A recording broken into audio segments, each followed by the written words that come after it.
Star Wars The Force Awakens. I think overall, out of all like the sequel trilogy, this is probably like the most rewatchable, just in my opinion. I think it did a good job at kind of honoring the original movies. Especially the original trilogy. But I think the only downside is that, maybe it copied a little bit too much of A New Hope. I think it would have been actually really interesting if they actually took George Lucas's original treatments and kind of went with those. So I know there's reports of George Lucas's original ideas for the sequel trilogy, and some of them are actually really, really good. Some of them are kind of like, eh. But I think if they collaborated with, like Michael Arndt and, Lawrence Kasdan and J.J. Abrams, if they all were kind of in the writer's room together, took their time to like develop, what the new trilogy would be. I think just the only downside is that, Disney bought Lucasfilm for like that $4.5 billion or whatever. And, they had to start cranking out new movies really quickly. So, I guess it makes sense that they kind of had to rush episode 7. But I mean, it kind of shows in the end, how like it does seem very rushed, where JJ really wanted to do like something for the fans. Kathleen Kennedy wanted to do something more for the fans and not necessarily, continue on the story that George Lucas set with the original trilogy. And, I think that it was kind of a shame that they didn't do that, just because looking back at George's original treatments, just like, dang, he had some really cool ideas to kind of move the story forward.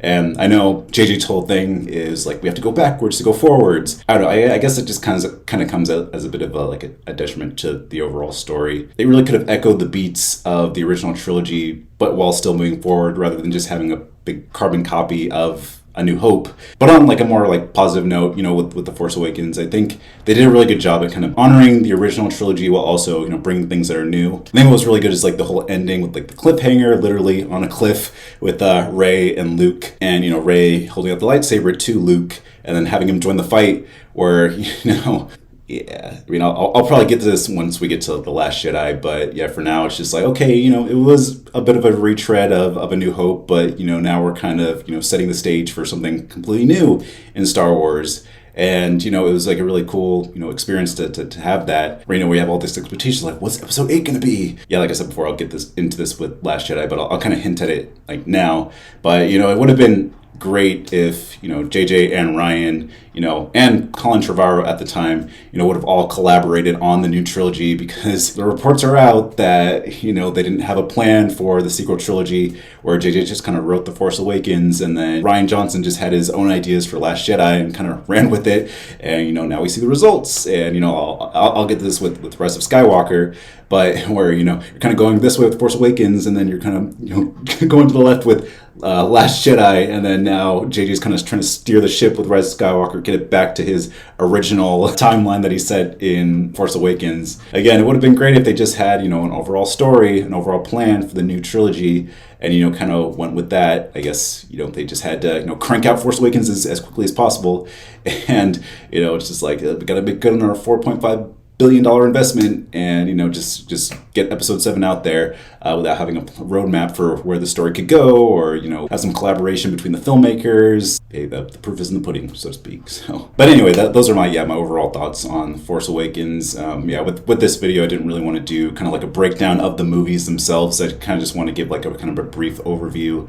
of like my thoughts on the movies and the shows and everything, and then kind of just bring up like what I would change. Maybe another video or something, I'll do like a full breakdown of the different movies and TV shows. But I know there's plenty of other YouTube channels and who do that, so I won't do that here. So yeah, those are just my overall thoughts on Force Awakens. Kind of like what I said before, like out of all the sequel trilogy, it's definitely the most, in my opinion, just the most rewatchable, the most, I guess, consistent out of the 3 of them. Even though it has like its problems, and it's very much a retread of A New Hope, I think JJ really did a good job just setting up what the new trilogy could be, and under the circumstances of Bob Iger not wanting to use George Lucas's treatments and making more something for the fans instead of moving the story forward. It could have been a lot worse if you think about it. So I think, out of all the circumstances that I said before, we kind of got like the best result that we could with Force Awakens. And like I said before, I'll get to Last Jedi and Rise of Skywalker, but for now,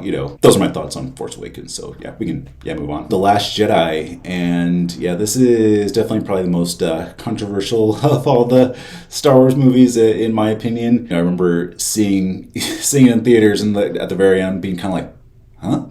when it came to like, Broom Boy lifting up his broom as a lightsaber, and I was just like, okay, because I guess like, yeah, my overall criticism of the movie is that it kind of resolves everything, so to speak, in this movie. Like, who are Rey's parents? At least, again, we'll get to Rise of Skywalker, but like, who are Rey's parents? At least in this one, it's just like, they're nobodies. Like, who is Snoke? Who cares? Let's just kill them off. And then it's just like, well, who's the main bad guy now? I mean, I guess, Kylo Ren is the, supreme leader now. And, what's he really going to do? The rebellion's kind of left limping, but, Leia says, like, we have everything we need.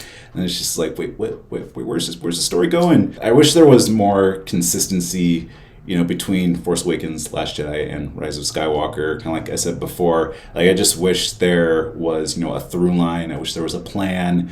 I wish, there was more collaboration between J.J. Abrams and Rian Johnson. And then, at the time, it was going to be Con Trevorrow, but then it was replaced by J.J. Abrams. And yeah, I'll get to that later. I think if they were to kind of just stick with the decisions that Rian Johnson made in Last Jedi for Rise of Skywalker, I think I would have been okay with that. But the fact that, J.J. Abrams is kind of like trying to reverse engineer everything that happened in Last Jedi and, kind of make it more towards his theories that he had in Force Awakens, it's just obvious and, just doesn't really work. I guess what I appreciate is that, the fact that Rian Johnson was, bold enough to kind of slash down our fan theories of like, Snoke is going to be kind of like this, the Emperor type villain, he's going to be like kind of this overall mastermind, trying to take over the universe, and maybe he's going to be the villain that Rey and Luke take on at the end of Episode 9 when we didn't know that it was going to be called Rise of Skywalker. And then with Rey's parents, like maybe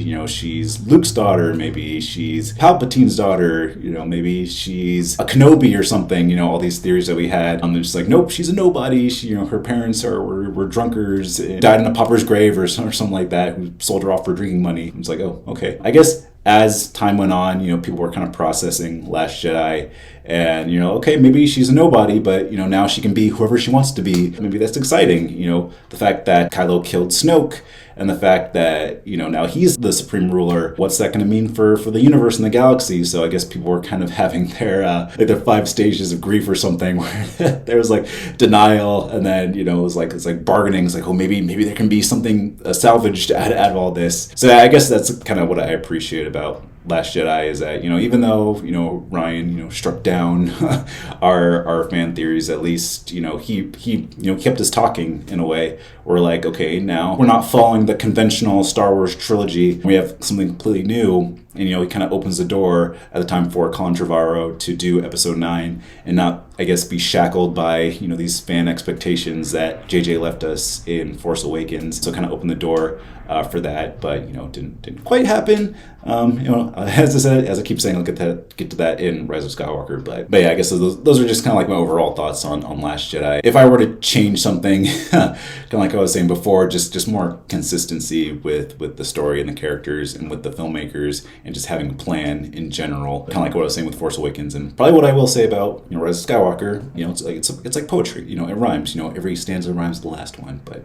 anyway, yeah, let's move on. The Rise of Skywalker, and yeah, this is definitely the epic conclusion of the new trilogy. Kind of like what I was saying before. First, they had Con Trevorrow do Episode 9. And I haven't read the entire script for Duel of the Fates, his original script for Episode 9. I read maybe about like the first 45-50 pages, but from what I read, it was like, it would have been really, really cool if they actually went with that. The ones we have now, yeah, not so much. But yeah, kind of like what I was saying before, it just would have been great if, one, they just had the overall plan for the sequel trilogy, kind of just stuck out with that, or two, if J.J. Abrams just kind of went in the direction that Rian Johnson left him with The Last Jedi, instead of kind of like trying to steer back the ship to kind of like his storylines that he was setting up in Force Awakens.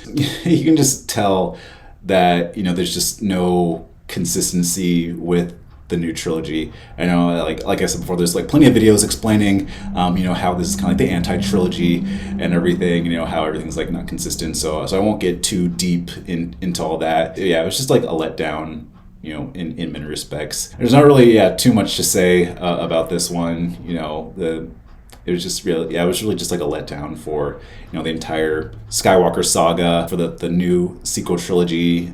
yeah, just don't really have too much to say.